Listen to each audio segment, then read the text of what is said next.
ಹಾಸನ ಮಹಾನಗರ ಪಾಲಿಕೆ ಅಧಿಕಾರಿಗಳ ಕಾರ್ಯಾಚರಣೆ.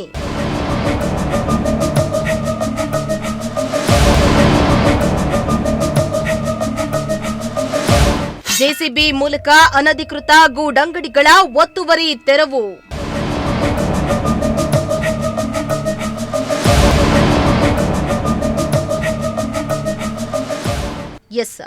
ಹಾಸನ ನಗರದ ಪ್ರಮುಖ ವ್ಯಾಪಾರ ಕೇಂದ್ರವಾಗಿರುವ ಕಟ್ಟಿನಕೆರೆ ಮಾರುಕಟ್ಟೆ ಪ್ರದೇಶದಲ್ಲಿ ರಸ್ತೆ ಬದಿ ಹಾಗೂ ಪಾದಚಾರಿ ಮಾರ್ಗವನ್ನ ಆಕ್ರಮಿಸಿಕೊಂಡಿರೋ ಕೆಲ ಬೀದಿ ಬದಿ ವ್ಯಾಪಾರಿಗಳು ವ್ಯಾಪಾರ ಮಾಡ್ತಾ ಇದ್ರು.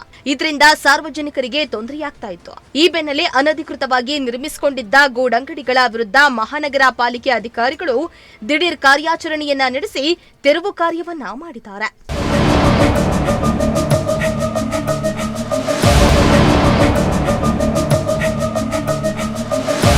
ಹೌದು, ಕಳೆದ ಕೆಲ ತಿಂಗಳಿನಿಂದ ಮಾರ್ಕೆಟ್ ಪ್ರದೇಶದಲ್ಲಿ ಪಾಲಿಕೆಯಿಂದ ನೀಡಿರುವ ಮಳಿಗೆಗಳ ಸ್ಥಳಕ್ಕಿಂತ ಮುಂದೆ ರಸ್ತೆ ಬದಿಗೆ ಅಂಗಡಿಗಳನ್ನ ವ್ಯಾಪಾರಿಗಳು ಒತ್ತುವರಿ ಮಾಡಿಕೊಂಡಿದ್ರು.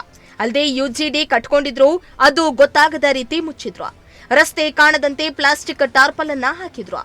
ಇದರಿಂದ ರಸ್ತೆ ಚಿಕ್ಕದಾಗಿದ್ದು ಸಾರ್ವಜನಿಕರು ಹಾಗೂ ವಾಹನ ಸವಾರರಿಗೆ ತೊಂದರೆಯಾಗ್ತಾ ಇದೆ ಎಂದು ದೂರು ಕೇಳಿ ಬಂದ ಹಿನ್ನೆಲೆ ಮಹಾನಗರ ಪಾಲಿಕೆ ಇಂಜಿನಿಯರ್ ಕವಿತಾ ಅವರ ನೇತೃತ್ವದಲ್ಲಿ ಜೆಸಿಬಿ ಮೂಲಕ ಒತ್ತುವರಿ ಮಾಡಿಕೊಂಡಿದ್ದ ಅಂಗಡಿಗಳನ್ನು ತೆರವುಗೊಳಿಸಿದ್ದಾರೆ.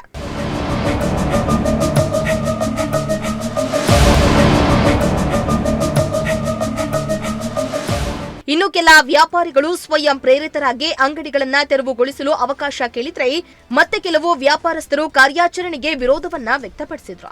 ಮುಂದಿನ ದಿನಗಳಲ್ಲಿ ನಿಯಮ ಉಲ್ಲಂಘನೆ ಕಂಡು ಬಂದರೆ ಕಟ್ಟುನಿಟ್ಟಿನ ಕ್ರಮ ಕೈಗೊಳ್ಳಲಾಗುವುದೆಂದು ಮಹಾನಗರ ಪಾಲಿಕೆ ಇಂಜಿನಿಯರ್ ಕವಿತಾ ಎಚ್ಚರಿಕೆಯನ್ನ ನೀಡಿದ್ದಾರೆ. MD Nasar, Prajashakti TV, Haasan.